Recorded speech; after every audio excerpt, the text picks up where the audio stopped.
নমস্কাৰ, মই পূৰ্ণিমাই মোৰ ইউটিউব চেনেললৈ আপোনালোকক স্বাগতম জনাইছোঁ। আজি মই এটা নতুন ৰেচিপি লৈ আহিছোঁ। ৰেচিপিটো হৈছে পনীৰ মলাই কোপ্তা। আহকচোন চাওঁ তাৰ কাৰণে আমাক কি কি লাগিব। আমাক লাগিব কোমোৰা। এই কোমোৰাখিনি মই গ্ৰেট কৰি লৈছোঁ আৰু টানকৈ চেপি লৈছোঁ।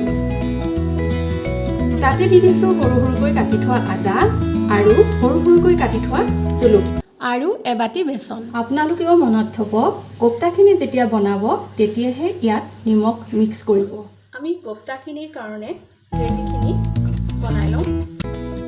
কেৰাহীখন আমাৰ গৰম হ'ল। ইয়াতে অলপ তেল দি দিছোঁ।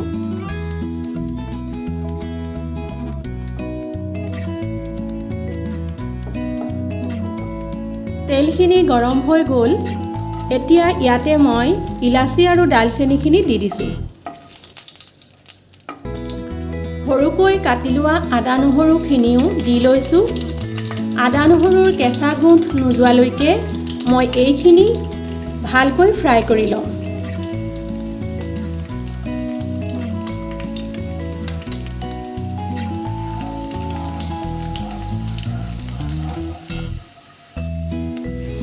এতিয়া ইয়াতে মই কাটি থোৱা পিঁয়াজখিনি দি অলপ ৰঙচুৱা হোৱালৈকে ভাজি লওঁ।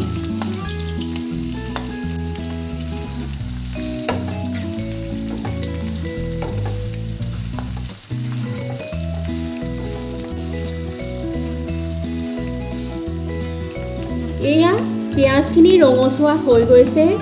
এতিয়া ইয়াতে মই কাটি থোৱা বিলাহীখিনি ঢালি দিছোঁ।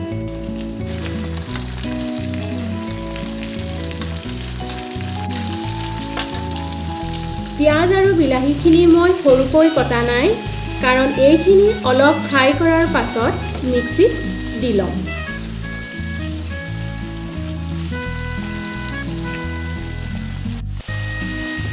এতিয়া ইয়াতে মই জলকীয়া আৰু নিমখ নিজৰ সোৱাদ অনুসৰি দি লৈছোঁ। নিমখ দিলে বিলাহীখিনি সোনকালে সিজিব। বিলাহীখিনি সিজাৰ পাছতে মই আৰু বেছি ফ্ৰাই নকৰোঁ। বিলাহীখিনি অলপ গলি গ'লে মই গেছটো অফ কৰি দিম। এয়া মোৰ বিলাহীখিনি সিজি গৈছে। মই এতিয়া গেছটো বন্ধ কৰি দিম। এই পেষ্টখিনি এতিয়া বেলেগ এখন কাঁহীত ঠাণ্ডা হ'বৰ কাৰণে মেলি থওঁ। মছলাখিনি ঠাণ্ডা হয় মানে আহকচোন আমি কোপ্তাটোৰ কাৰণে ৰেডি কৰি লওঁ। ইয়াতে মই সোৱাদ অনুসৰি নিমখ দিছোঁ।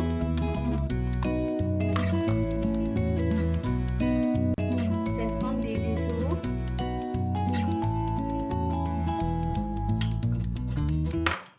আৰু এইখিনি ভালদৰে মিক্স কৰি লওঁ।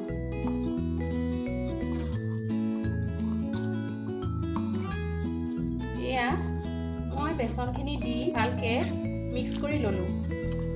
এতিয়া মই ইয়াতে পনীৰ টুকুৰা দি কোপ্তাটো তেলত দিম। এয়া মই এনেদৰে লৈছোঁ। এতিয়া তেলত দি দিছোঁ।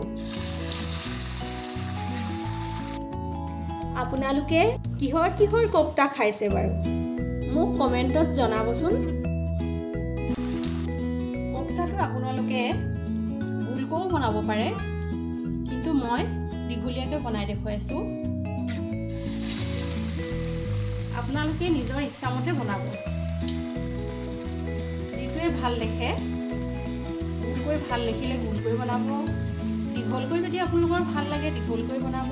এয়া চাওক মই দীঘলকৈ বনাইছোঁ আৰু তেলত লাহেকৈ দি দিছোঁ। চাওক আমাৰ কোপ্তাকেইটা হৈ গৈছে। আৰু বেছি ৰঙাকৈ মই নাভাজোঁ। মই এতিয়া উঠাই দিছোঁ তেলৰ পৰা। চাওকচোন কিমান ধুনীয়া লাগিছে ৰংটো চাওক।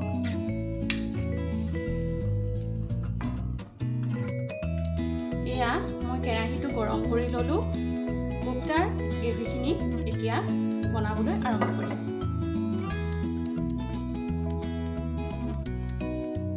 ইয়াতে তেজপাত দি দিছোঁ, জিৰা, এইখিনি দি ভালদৰে লৰাই দিছোঁ।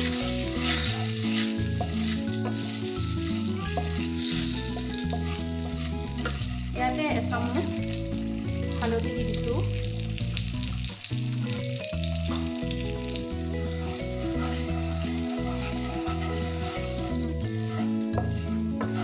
এইখিনি ফ্ৰাই হৈ গৈছে। পিচি থোৱা এই পেষ্টখিনি আমি ইয়াত ঢালি দিছোঁ। ঢালি দি ভালদৰে মিক্স কৰি দিছোঁ।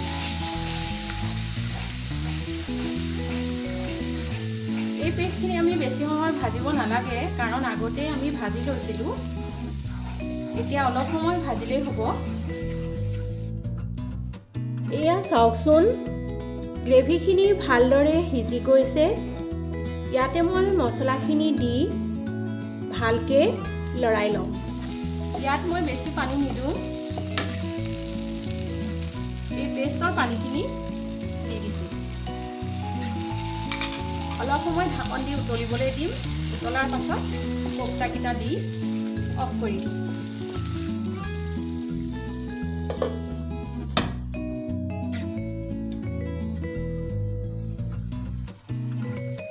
এয়া ইমান ধুনীয়াকৈ উতলি আছে চব্জিখিনি। ইয়াতে মই ঘৰতে পিচি থোৱা মলাই দি দিছোঁ। আপোনালোকে ইচ্ছা কৰিলে ক্ৰীমো দিব পাৰে ইয়াত, কিন্তু মোৰ ৰেচিপিটোৰ নামেই হৈছে মলাই পনীৰ কোফ্তা। এতিয়া মই ইয়াতে কোফ্তাকেইটা দি দিছোঁ। কোফ্তাকেইটা দি বেছি সময় উতলিবলৈ দিব নালাগে, কাৰণ কোফ্তাকেইটা ঢিলা হৈ ভাগি যাব পাৰে। দি এবাৰ ইলুটি সিলুটি কৰি গেছটো অফ কৰি দিম।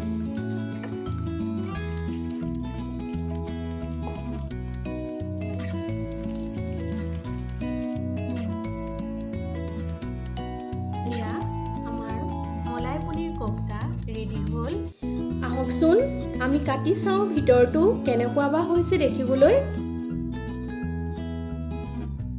এয়া চাওকচোন, ধুনীয়া লাগিছে নহয়নে বাৰু?